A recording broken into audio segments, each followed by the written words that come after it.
esto es un lugar súper Inhóspito, sí. inhóspito, un desierto, y lo primero que veo es un hotel al lado de una gas station, y paro la camioneta, me bajo, pago una habitación y me encierro, pongo unas sillas así y digo, ¿qué está pasando? ¿Qué está pasando? ¿Qué está pasando? ¿Qué está pasando? Llamo a Chucho, llamo a Ximena, llamo a Nadia María, y era como que no, nadie puede saber esto, pero necesitamos resolver, o sea, como empezamos a maquinar cómo resolver. Y a todas estas yo no sabía todavía dónde estaba José, eso fue como a las 3 de la tarde, y hasta las 7, 8 de la noche, más o menos, fue que recibo la primera llamada de José, que mira, estoy en Hunts Bay County Jail, no sé qué. Llama a Osvaldo.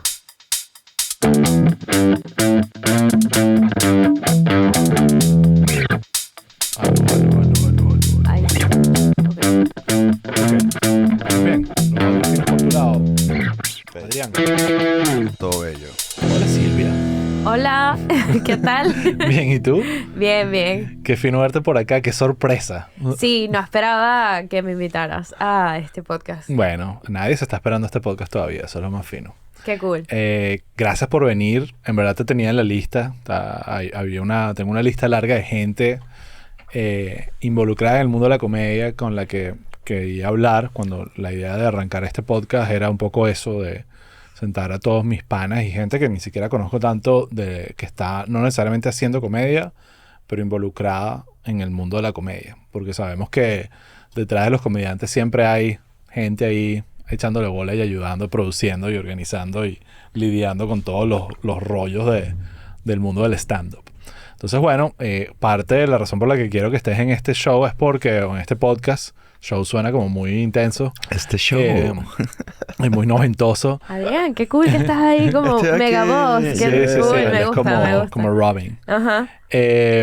Y nada, bueno, quiero hablar contigo de todas las vainas increíbles que has hecho recientemente y bueno, de algunas experiencias que hemos tenido y que nos han hecho... Que nos unieron. Que nos unieron para siempre. Siempre, yo como un espero. tatuaje, definitivamente. Pero bueno, déjame echarte el cuento para empezar por algo como que nos conecte de la primera vez que yo supe que existías. ¿Sabes? Como que obviamente ya tú lo sabes porque estás básicamente, vives en el concubinato con José. Sí, vivimos en pecado. Viven en pecado. O sea, justamente grabamos con él y hablamos muchísimo de la carrera de él y cómo se conecta con mi carrera y todas las cosas que hicimos juntos. Y él, cuando lanza Caminantes, era un proyecto que todo el mundo estaba interesado. Yo me acuerdo que cuando él viene a Miami, antes de ir a grabar, nos cuenta la idea y todos estábamos que, wow, esto va a quedar bastante bueno, qué interesante.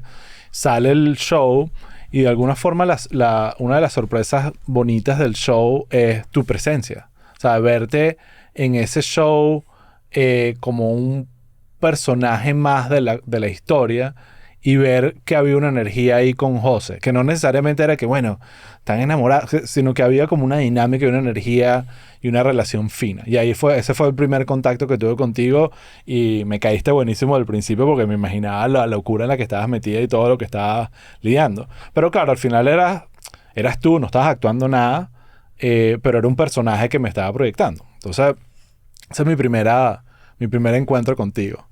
El segundo encuentro es un poco más intenso, que es cuando me entero que José está preso y hablaremos de eso. Y yo como que por alguna razón me encargo de la operación rescate y me toca hablar contigo por teléfono y fue unas conversaciones muy intensas y muy que ahorita recuerdo y eso, generaron un bonding y una relación automática. Yo asumo que sabías quién era porque te habían contado, pero no me conocías. Yo no sabía quién eras y de repente, ¡pum!, ahora mejores amigos en esta lucha por tratar de rescatar a este hombre de Hunts Bay County. Pero bueno, eso es como el intro.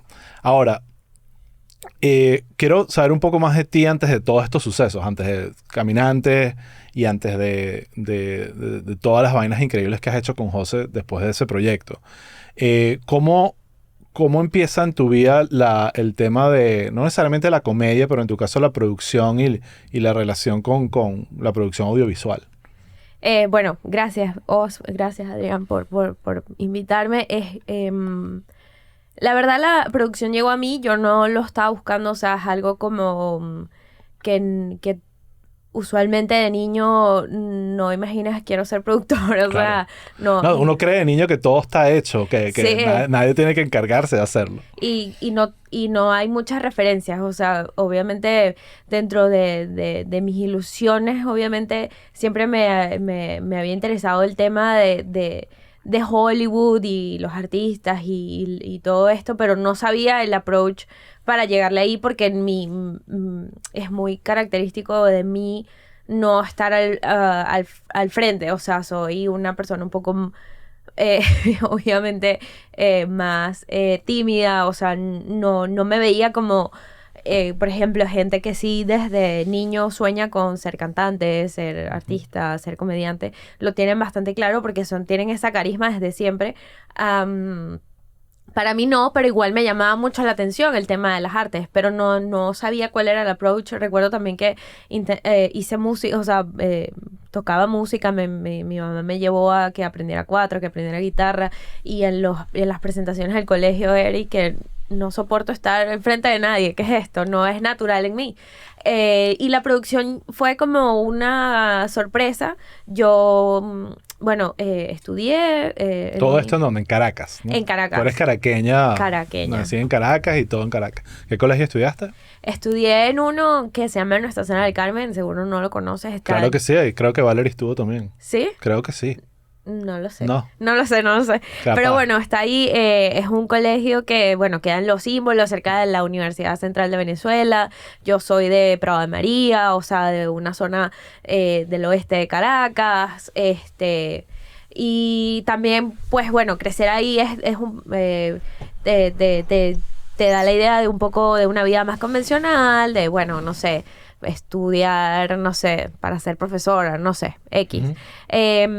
Y cuando terminé el colegio, bueno, la verdad es que no me fue bien en pruebas universitarias tampoco, ni para entrar a una universidad pública.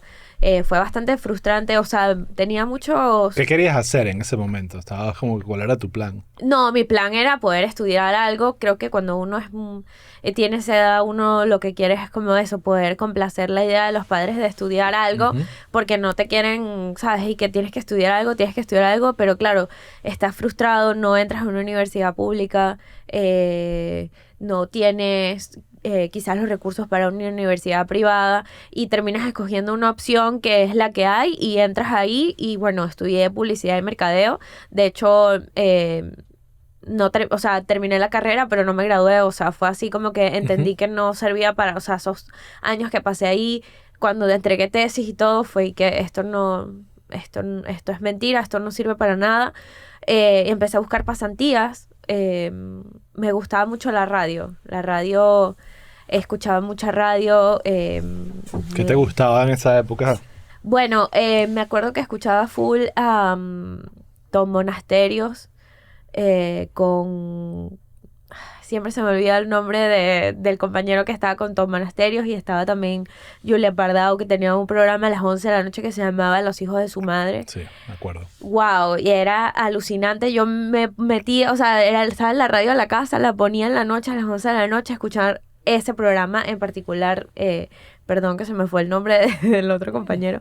Y no sé, me llamaba un poco la atención como que qué pasará detrás de todo esto. O sea, como que cómo lo están viviendo ellos ahí. Y bueno, tenía eso, como la radio era muy, muy llamativa para mí, obviamente en el colegio, los programas de las mañanas, cuando uno iba, ¿sabes? Yo tomaba la camionetica, como la llaman allá, y escuchas la radio, los programas de la mañana, y era interesante. Y había una vacante para hacer una pasantía en la radio. Yo empecé en la Mega, de Unión Radio allá en Caracas, y de hecho audicioné. O sea, fui a entrevistarme a un programa que era el de 9 de la mañana. Era la que tenía vacante, pero no me llamaron. Okay. Mi currículum quedó corriendo por allí en la Mega y me llamaron para Calma Pueblo en la tarde. Y ahí sí quedé. Y yo, ok, quedamos. Okay. No esperaba quedar, pero quedé y fue como un cambio en mi vida. O sea, nunca había, de hecho, o sea, de verdad, nunca había sentido que algo o sea, como esas decisiones, esos rumbos de la vida, me iba a cambiar tanto como yo era y me iba a mostrar realmente quién era yo. O sea, Sí. fue como, vas a quedar aquí y vas a ver lo que realmente eres capaz de hacer. En mi mente siempre había muchas inseguridades, muchas como creer que no era capaz, Complejos. complejos, un montón de cosas mentales que se fueron quitando, dejando atrás porque quedé en este lugar y empecé a hacer un trabajo por primera vez bien, gente con demasiado eh, profesionalismo, estaban aprobando lo que yo estaba haciendo y para mí fue eso, fue revelador, o sea, fue un cambio en la vida, o sea, la producción llegó a mí para hacerme lo que soy. Sí, una cosa importantísima, en la corta vida de este podcast, que todavía ni hemos lanzado, pero hemos grabado unos cuantos episodios ya, una de las cosas que ha aparecido con frecuencia en las conversaciones es la importancia de la radio, en la formación y en ese lo que llamo yo el ecosistema de la comedia, que no es solo radio, obviamente hay televisión, hay stand-up, hay digital, redes sociales, hay tantas maneras de hacer comedia. Probablemente ahorita no tanto como antes en esa época, pero la radio era una fabriquita de talento de humor también y de otras cosas, pero y no solo era solo en la creación de talentos, sino, o digamos, todo es un talento, pero el talento frente al micrófono, pero también el talento detrás del micrófono, haciendo toda la parte de producción, organizando.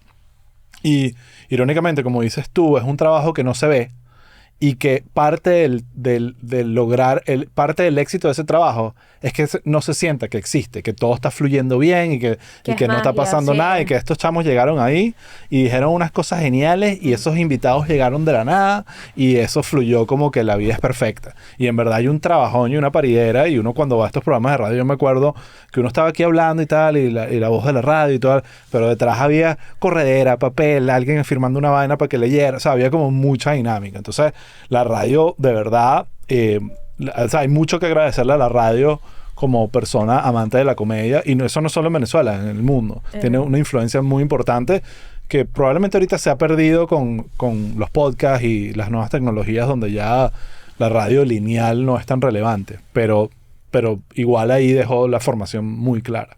Entonces entras a Calma Pueblo. Y cuéntame esa experiencia, ¿cómo te fue? Ahí me imagino que conoces a José y empieza como esa dinámica. Echa un poquito el cuento de esa etapa de tu vida.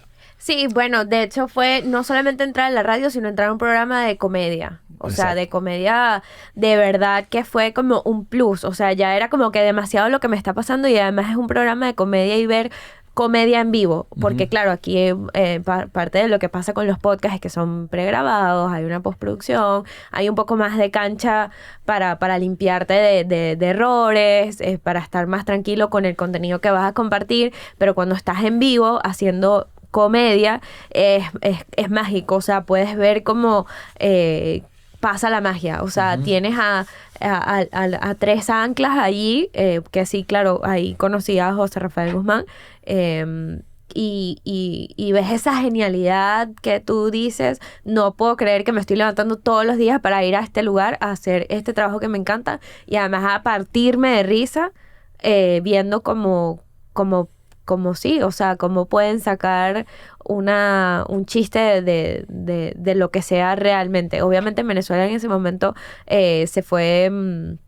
estaba muy complicada la cosa, eso fue yo entré en la Mega en el 2015 y Calma Pueblo lo cerraron en el 2017. El gobierno lo censuró porque, bueno, obviamente Venezuela en esa época tenía una situación política muy, muy diferente a la que hoy en día es. No tengo muy claro cómo es hoy, pero en ese entonces estaba... Bueno, todo el tema de las protestas, de la inseguridad, etcétera, escasez. Y ellos estaban en este programa, en Calma Pueblo, el humor estaba yendo ahí, el humor político, que no es, que es otro tipo de humor. O sea, es como, era... De alguna manera también tú sentías que estoy haciendo algo por mi país en ese momento. Sí, claro. Estoy trabajando, estoy comunicando y estoy mostrando de que, bueno, estamos en una situación de mierda, pero igual podemos reír. Ya tú conocías, me imagino en ese momento, antes de entrar a Calma Pueblo, el trabajo de José, el trabajo de Manuel y de Vero.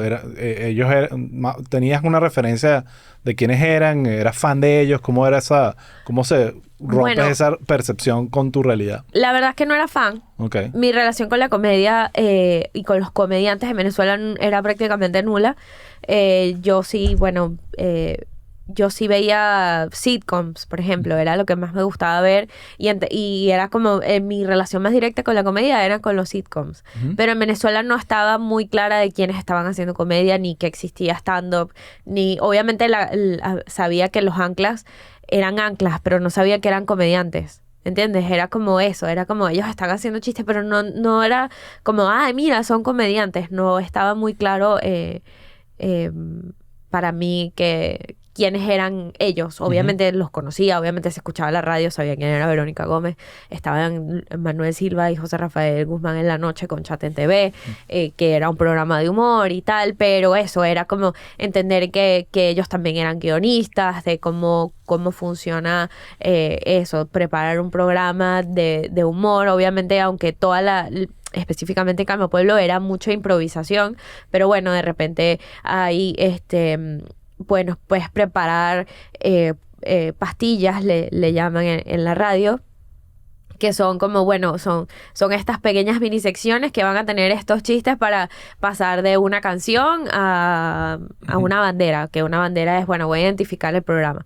Entonces, y hacer esas banderas también con chistes, o sea, es como completar el trabajo que ellos están haciendo, darle estructura y orden y... Claro, con el guionista realmente. Entonces, sí, era eso. Mi relación con la comedia era simplemente ver, ¿sabes? Sitcoms. ¿Cómo era tu dinámica en o sea, era un programa de lunes a viernes? De lunes a viernes. ¿Cómo era esa dinámica todos los días? ¿A qué hora te despertabas y qué hacías al llegar? Bueno, yo me despertaba a las 4 de la mañana. Wow. Porque el programa era o sea, pasó de la tarde a la mañana. Muy rápido porque, bueno, la verdad es que sí marcó mucho Calma Pueblo un momento de la radio venezolana. O sea, fue muy rápido como el humor llegó a tanta gente. Entonces, en la mañana era eso. A las 4 de la mañana me levanto, me hago un café y salgo a la Castellana, que estaba ahí en la casa Esplendor, era que se llamaba Esplendor o Esplendor, no me acuerdo ya. Y llegaba, era que sí, de las primeras que llegaba. Y bueno, ya estaba que sí, el operador de la cabina, que ya tenía, bueno, horas trabajando porque son guardias súper largas y él cambiaba de guardia como a las 9 de la mañana y ya él tenía desde las 3 de la mañana ahí, ponle. Entonces, bueno, es imprimir los guiones, es revisar quiénes son o sea, obviamente ya tú tienes una semana organizada, tienes una grilla, tú tienes, bueno, el miércoles viene Osvaldo, el martes viene X. Entonces, bueno, tienes la nota de prensa del invitado, tienes cuáles son las noticias de hoy, las tienes que buscar esa misma mañana, o sea, las vas teniendo del día, pero igual tienes que revisar qué está pasando, porque que si dormiste y pasó algo, tienes que saberlo, pues si no lo sabes, no estás jugándole al en vivo bien. Entonces, bueno, llegaban ya los anclas, obviamente preparar café, he hecho café desde ese momento no he parado de hacer café y es una de las cosas que más me gusta hacer, es poder servir una taza de café. Es una costumbre que aprendí y que mantengo y me gusta mucho cuando en cualquier contexto puedo servir una taza de café. Un ritual muy lindo. Sí, servir una taza de café es muy importante porque, bueno, de hecho sí empecé, o sea, yo hice 6 meses de pasantía y obviamente aprendí un montón y después fui productora general, pero bueno, parte de mi trabajo también era servir café y... Claro. Servir café está bien, o sea, no hay que sentirse mal por servir café. Todo lo contrario, hay que sentirse bien. Demasiado da bien. un placer. Da demasiado placer. Y bueno, o sea, hacía el café, servía las tazas de café, ponía los audífonos, acomodaba los micrófonos, probaba el instant replay, que eran estos soniditos, que es esta máquina que que es muy clásica de radio, que solo la venden en la radio, que me voy a adelantar un poco cuando empezamos el Humano Jugo Animal con José Rafael Guzmán. Él está obsesionado con conseguir un instant replay, pero estos instant replay no los venden así, o sea, son algo exclusivos que tú tienes que ser como una emisora para ellos poder venderte un banco de sonidos. De verdad, ahorita, bueno, tú puedes resolver con una K y con un MIDI controller, pero esa máquina es magia, o sea, es como, esto es la radio, esta maquinita de sonidos. Con el operador de cabina revisas, bueno, mira, esta es el playlist de hoy, estos son los tiempos, y de repente, bueno, tienes tu día organizado, llegan los anclas y empieza, y tienes tu publicidad, vas a corte, no sé qué. Era muy, muy, muy igual todo, pero bueno, obviamente siendo un programa de comedia improvisada, bueno, todos los días eran diferentes. ¿Sabes? Volviendo al tema del café. ¿Qué te parece este estudio, por cierto? Me encanta, de verdad que está insólito. Bueno, por más bello que sea, una de las vainas más increíbles que tiene es el café que hace Adrián. Perfecto. Es una vaina divina. Y bueno, importante decir que aquí está nuestros queridos panas de Astro Studios en este maravilloso estudio que Gracias, no solo Astro está Studio. disponible para nosotros hacer este podcast increíble, sino el que vive en Miami y quiera hacer su increíble. podcast, con tal de que no sea de comedia, están aceptados todos los demás podcasts. Nada, entonces estás ahí, estás con Calma Pueblo, ahí obviamente conoces a José. ¿Cuánto tiempo pasa de Calma Pueblo a Comida de Calle y Comedia y Caminantes? O sea, ¿hiciste algo con José in between? ¿Estabas produciendo shows de stand-up? Échame un poco el cuento de cómo empiezas tú a adentrarte en este mundillo tan loco. Bueno, empecé a hacer la radio y en paralelo pude empezar a hacer producir teatro stand-up específicamente. De nuevo, no es solo ir a hacer teatro, sino hacer stand-up, que también está involucrado con la comedia, obviamente. Empecé a hacer producciones de campo, que es ir todos los fines de semana en ese entonces, bueno, en Caracas. ¿Eso fue un trueno? Sí, eso fue un trueno horrible. Eso fue un trueno. Qué bello este Yo país. me hice la loca, Sí. totalmente. Ok. Vas, en ese momento la mayoría de las obras estaban pasando en BOD, en el Teatrex de Latillo, en el Teatrex del Bosque. Y ese fue sí otro mundo, ese sí era otra cosa, hacer teatro, hacer stand-up, producir stand-up. Entonces, bueno, ahí también tienes que probar luces, tienes que probar micrófonos, tienes que ver cuántos tickets hay, tickets de cortesía. ¿Y con quién estabas haciendo todo esto? ¿Quién era tu grupo? ¿Estabas trabajando para alguien? Sí, estaba trabajando para una empresa de comedia en Venezuela. Ok, perfecto. En Caracas. Ok. Que de hecho Verónica Gómez me recomendó. Ok. Porque ella, bueno, estaba trabajando con Vero en la radio y Verónica me recomendó para hacer stand-up, para producir stand-up. Y bueno, ahí aprendí mucho del tema de luces, Trabaja con un montón de locos, ¿no? a trabajar. Bueno, ahí sí, obviamente tuve la oportunidad de trabajar con más comediantes. O sea, trabajé con Nanutria, con Chucho Roldán, con Daniel Pistola, con la Nadia María, Daniel Enrique, Sebastián Gutiérrez, y José Rafael Guzmán también. Empecé a ser más independiente. O sea, esto era como con esta empresa que me tenía contratada, y con José Rafael empecé a ser más independiente. Él tenía una obra que se llamaba Homo Sapiens, y entonces como a los años, ya que yo tenía produciendo, empecé a producir para José Rafael Guzmán sus obras también de stand-up. Ok, ahí empezó todo. Ahí empezó todo. Ahí empezó todo. Después, entonces llega esta historia. Cuéntame, me da demasiada curiosidad tu versión, porque ya escuché la de José, de cómo te metes en esta locura de hacer caminantes, ¿sabes? O sea, no es algo como que, bueno, no, vamos así aquí y nos quedamos en este hotel y aquí están las entradas. O sea, esto es una vaina bien intensa. Sí, eso, Caminantes es un hito en mi corta carrera, la verdad. Ya yo me había mudado a México, ya yo había salido de Venezuela. me mudé a México y José ya estaba en México y nos reencontramos en México después de que cerraron Calma Pueblo, etcétera. Y él ya estaba haciendo documentales. Él hizo 5 días en la calle, hizo esta travesía por Ecatepec, que es uno de los barrios más peligrosos de México. Y cuando llegué, bueno, era como que, mira, estoy haciendo como que documentales, etcétera, y me dieron esta idea y yo, ok. Que por cierto, la idea la dio Alan Alain Gómez, tienes que decirlo a Por cámara. contrato. Por contrato. Para no meternos en Alain rollo. por Gómez favor. de Famas Loop le dijo a José, tienes que ir a grabar con Los Caminantes. Y José Rafael dijo, sí, está increíble esa idea. Gracias, Alan. Gracias, Alain, de verdad que genial idea. Porque ha sido un antes y un después, Y de es verdad. suya la idea. Es de Alain. Es de Alain. Por si acaso. Por cierto, yo estudié con Alan desde segundo grado del colegio. Para mí es Alan. Entonces yo veo a todo el mundo diciendo Alain. Alain. ¿Qué coño? Ahora ya Para ni mí es siquiera... Alain y de Alain de Famas Loop. Sí. Que dio la idea de caminantes, de hacer caminantes.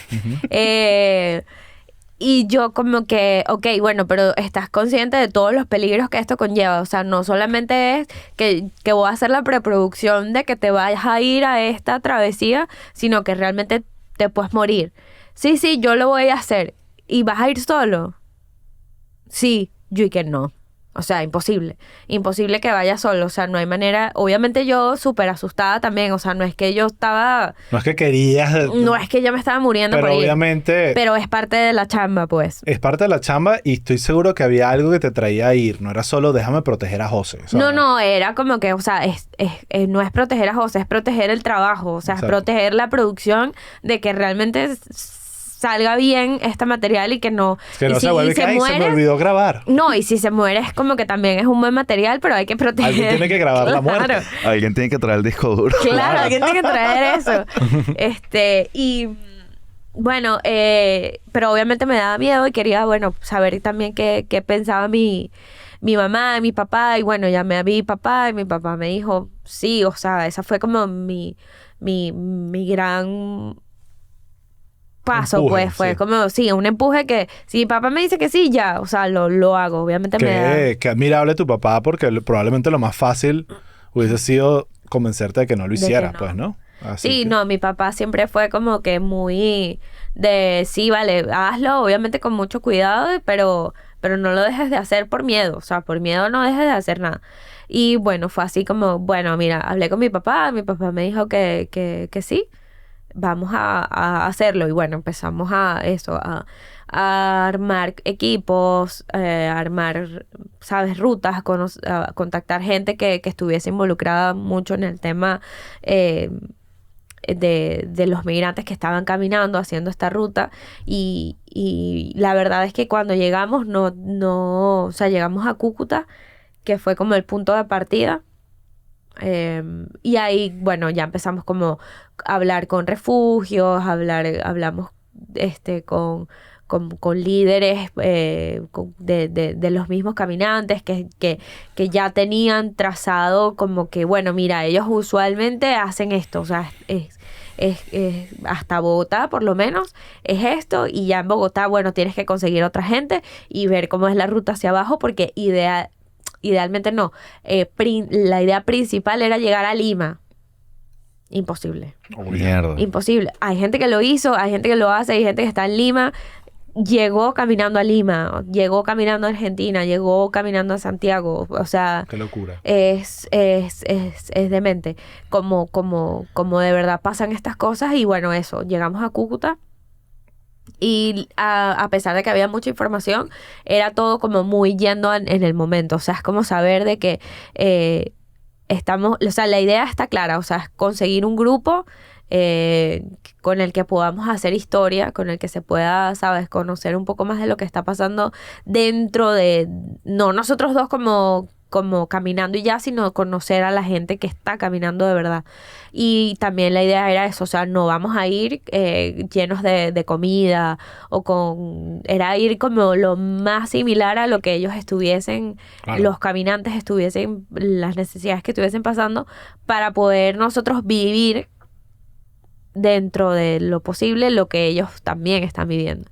Y bueno, así pasó hasta que llegamos caminando nosotros solos hasta Pamplona, que fue que conocimos al grupo de caminantes de Cúcuta a Pamplona. Caminamos un día y medio, nos dieron una cola que nos adelantó un par de horas. Llegamos a Pamplona, en Pamplona conocimos a los caminantes que los acompañamos el resto del camino hasta Bogotá. Y fue perfecto porque al final ellos también iban a Bogotá y a nosotros nos sirvió muchísimo como para el hilo de la historia que los caminantes llegaran a Bogotá. No, y como espectador también es más que suficiente para entender el parto y la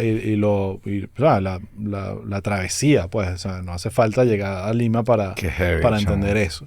Esa pieza es increíble. Yo me acuerdo que cuando lo vi estaba muy orgulloso del trabajo de José. Era como una cuestión que me sentí que había pegado en muchos niveles, que era comedia exquisita, que había el lado emocional con los protagonistas que él presentaba ahí, que eso hablamos bastante, incluyéndote a ti, pero también a los caminantes que estaban ahí por razones no documentales. Y me pareció una maravilla, y bueno, ahí es donde te conozco, digamos, en pantalla, ¿no? ¿Cómo sentiste tú una vez ya se termina el proyecto, se vuelven a México, lo editan, lo lanzan? ¿Cómo percibieron ustedes la reacción de caminantes y todo lo que se generó gracias a eso? Es que es un material que es histórico. O sea, es algo que obviamente hay mucha gente que ha documentado esto, pero como lo hizo José Rafael en comedia, además, mostrando realmente que creo que es mucho su marca de poder hacer humor de las tragedias. Uh-huh. Ya lo sabemos. Sí. Creo que y desde la perspectiva del mismo caminante, o sea, uh-huh, de poder conectar con esas historias, no porque yo te lo estoy contando, sino porque un caminante está frente a la cámara y está, mira, yo voy para adelante, yo quiero llegar a este lugar porque yo quiero vivir una vida mejor y ya está. O sea, no hay agenda política detrás de esto. Es simplemente me voy caminando porque es que quiero una vida mejor. Y mostrarlo además tan claro y con humanidad y con humor, es una explosión de contenido, o sea, sí. Bueno, eso tradujo en muchísima prensa, festivales en los que participaron y un montón y también la inspiración de continuar haciendo cosas, ¿no? Claro.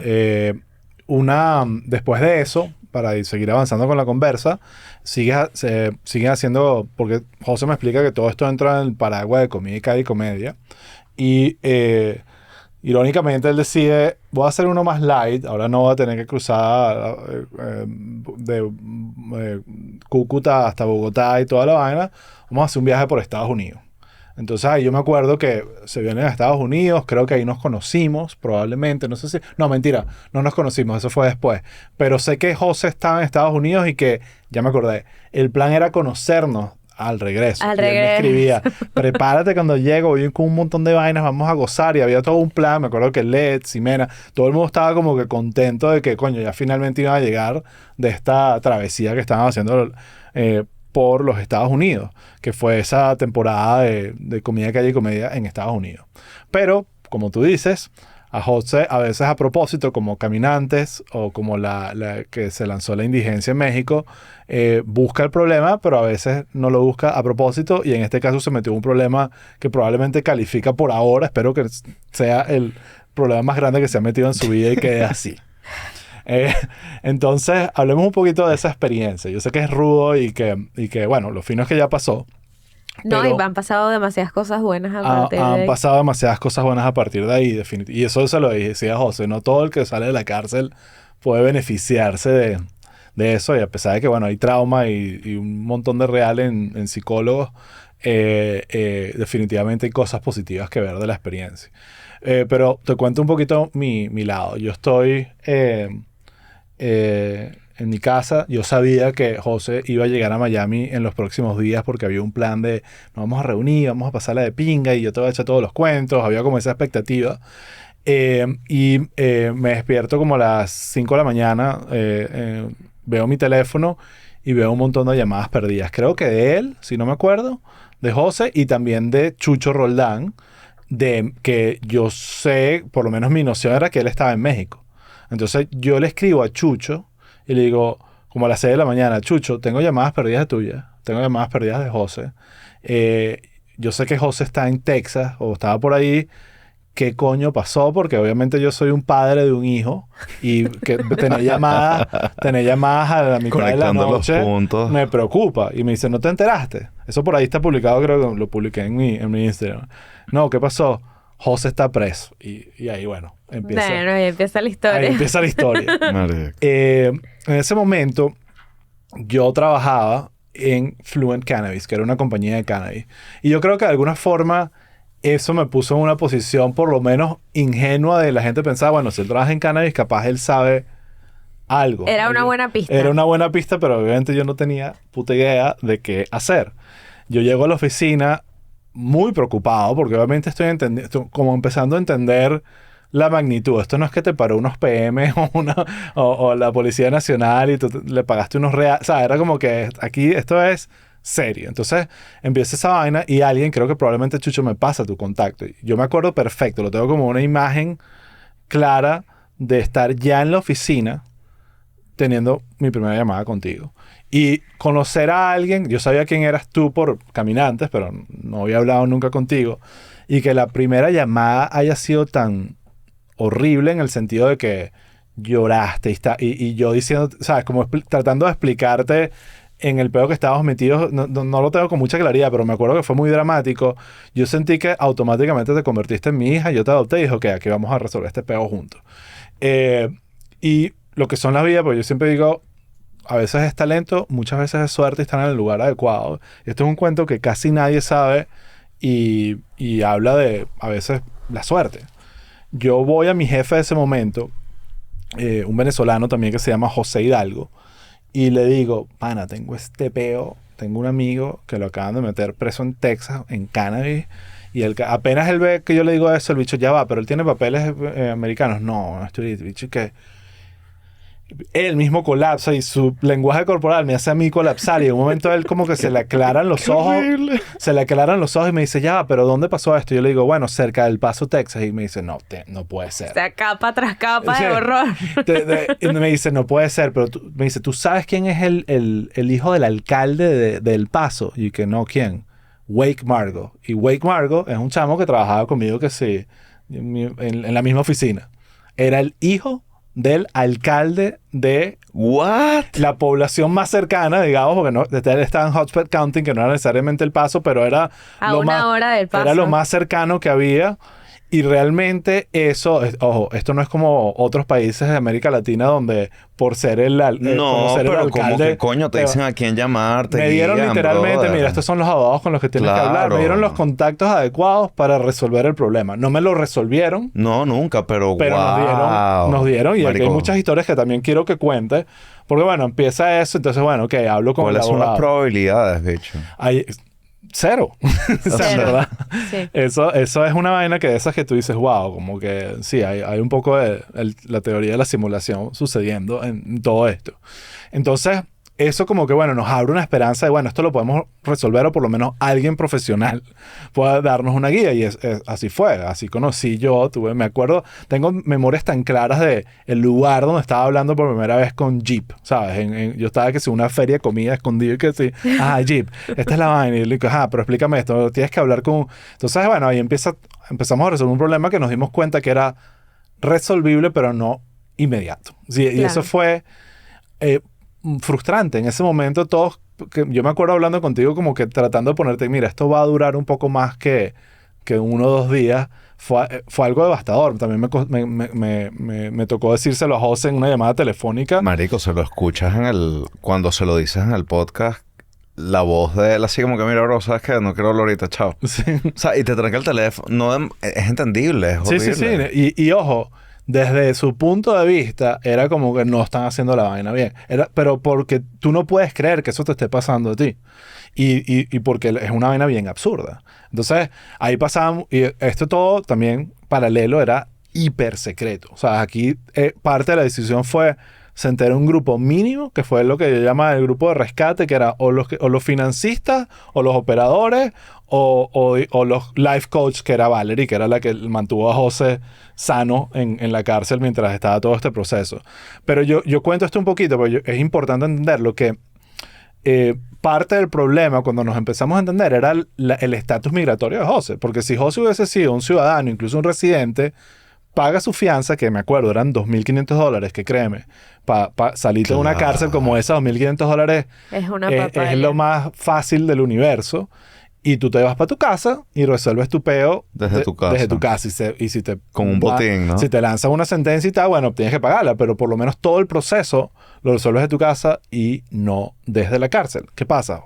Como José no tenía el estatus migratorio para calificar para eso, si él podía pagar una fianza, pero en vez de salir libre, lo iba a buscar ICE. Y estamos hablando de ICE, no de Biden ahorita, que es un poquito más, igual es bien intenso, el ICE de Trump. El ICE que era, y yo me acuerdo hablando con, creo que el nombre de ella era Ileana. Ileana, sí, ¿no? Ileana Gutiérrez. Ileana Gutiérrez, la abogada de inmigración, ella me dice, yo, bueno, no sé si me decía pero señor perdón, Graciani. ¿Y la fianza era lo mismo? ¿Ah? ¿Era lo mismo para residente o no residente? La única diferencia es que lo buscaba ICE. Exacto. Claro. Sí, ellos el propósito de mamarse a la cárcel fue su carrera aquí. No solo su carrera, sino evitar el centro de detención de ICE. Porque porque el ICE es un centro de detención para migrantes en unas condiciones que Osvaldo sabrá un poco más, pero la verdad, bien denigrantes. Ah, ok. Bueno, no es que lo deportaron. O sea, de una para otra cárcel. Claro. Para otra, solo que peor. Peor. Porque... Y eso es lo que me decía. Eso es lo que me decía Ileana. Ileana me decía, y ella también se lo decía a José cuando tenía la llamada con él. Yo sé que ahorita tú crees que estás en el infierno, en el peor lugar del mundo. Pero esa percepción te va a cambiar rapidísimo cuando vayas a un centro de detención de ICE. De bola. Entonces, había como una advertencia de todo. Y además aquí, tú lo sabes, hablamos con todos los abogados del planeta, de todos los tipos, segunda opinión, tercera opinión, quinta opinión, sexta opinión, todas las opiniones. Y todo, aunque todos tenían opiniones distintas en algunos puntos, todos coincidían que se quede ahí. Que no salga de ahí, vamos a resolver este problema y vamos a limpiarle los cargos, hacerle todo lo que tiene que hacer, pero tiene que quedar ahí porque si entra el proceso de ICE, eso va a ser meses y meses y meses para que termine deportado igualito. Entonces, qué rudo decirle a José, y también tú que tú estuviste con él, o sea, tú eres la única persona que estuvo en ese momento cuando los detienen y pasa todo el cuento que si han visto el especial de stand-up o si han escuchado algo, ya sabrán, o el podcast, ya sabrán cómo habrá sido. Pero fue muy rudo poder manejar ese tipo de cosas que eran como que, coño, tenemos que decirle cosas a José que no quiere escuchar en un momento donde está muy delicado emocionalmente y con muy pocos recursos. O sea, lo que él estaba viviendo, él no los contaba, pero nunca lo vivimos. Entonces, una de las preguntas que te quiero hacer, muchas que me echas el cuento de toda esa experiencia, pero todo esto pasa, tú estás en Texas, él entra a la cárcel, a ti no te meten presa, lo cual es una excelente noticia para todos. ¿Y tú estuviste ahí en cuánto tiempo? ¿Estuviste unos días más porque lo fuiste a visitar y como para más o menos entender qué estaba pasando? ¿Cuánto tiempo estuviste en Texas antes de volverte a Florida?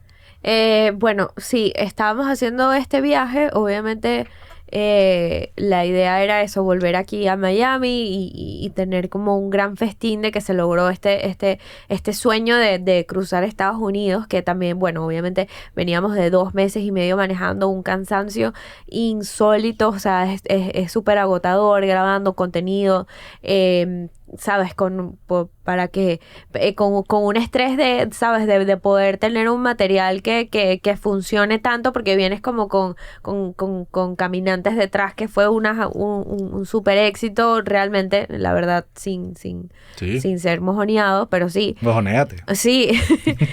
Y era como que esa presión grabando, manejando, durmiendo en campamentos, durmiendo en hoteles, etcétera, y pasa esto y es como te desplomas, o sea, por unos segundos te desplomas y dices, ok, ¿esto cómo se va a resolver? Entonces, obviamente, me acuerdo que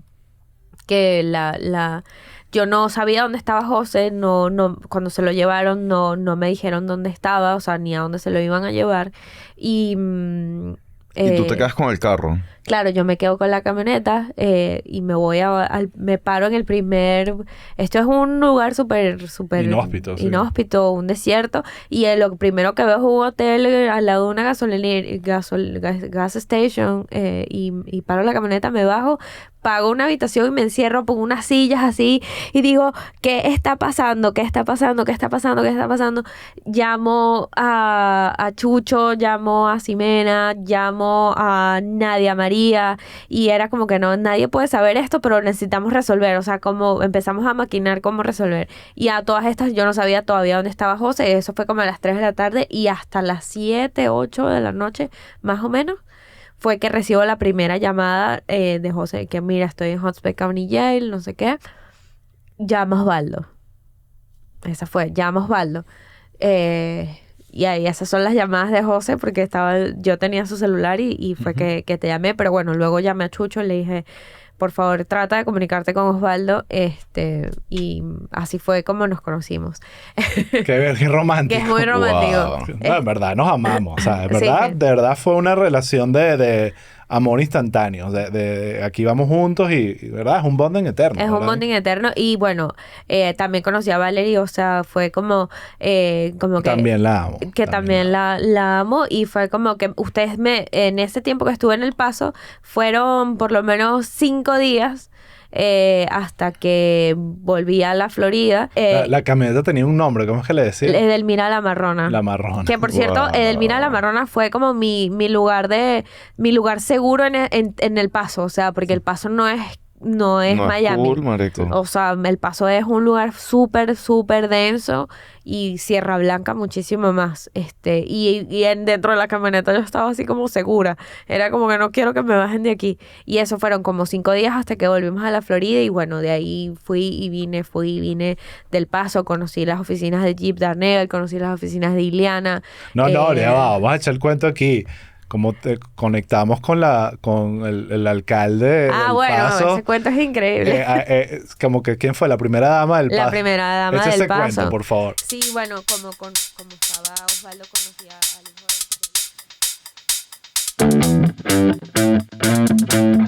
de...